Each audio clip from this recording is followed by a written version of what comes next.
গরুর মালিক ডাক দে। গরু তো আমি বেচুম না বাবা। কি রে পারুল, তোর না গত মাসে জন্মদিন পালন করলাম, আজকে আবার কিসের জন্মদিন? কে আমার জন্মদিন না তো, আজকে আমার নবাবের জন্মদিন। গরুটার উপরে কেমনে নির্যাতন চালাইতেছে?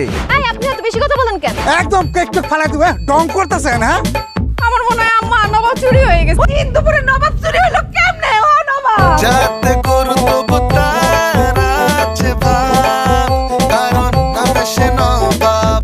কি ব্যাপার? কি হারাইছে? আপনারা কি গরু চোর নাকি? হ্যাঁ, আমরা গরু নিয়ে ব্যবসা করি, কিন্তু আমরা গরু চোর না। হ্যালো গাইস, প্রতিদিনের মতো আমরা আজকেও জব্বার গরুর হাট থেকে আমরা সরাসরি লাইভে চলে আসছি। আজকে আপনাদের জন্য নিয়ে আসছি কিছু স্পেশাল গরু। ওই তিন গরু চোরের বাচ্চা তোগো আমি পুলিশে দিমু খাড়া। নাম আমার জব্বার, তুই তো কাম করলি, তুই জব্বর। আমার গরুরে আটকে রাখছেন কেন? এটা যা আছে সব আমার গরু। আরে কিসের আপনার গরু? এইটা আমার গরু নবাব। এখন তো জব্বার আর তার দলবল আইসা পড়বো গরু নিতে, নাইলে টাকা নিতে। আমি তো টাকা কোথার থেকে দিব? আমি 10 বছর ধরে গরুর ব্যবসা করি, আমার গরু বানানো এত সোজা না। আপনি তো মানুষটাকে জানোয়ার আপনি। গরু কই?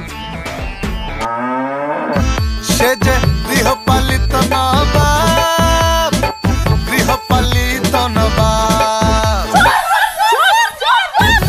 অনেকদিন ধরেই আমাকে গ্রামে গরু চোরের উৎপাত বাইরে গেছে। আজ আমরা এই গরু চোর গুলিরে ধইরা খুব খুশি। কি মিয়া, খুশি না?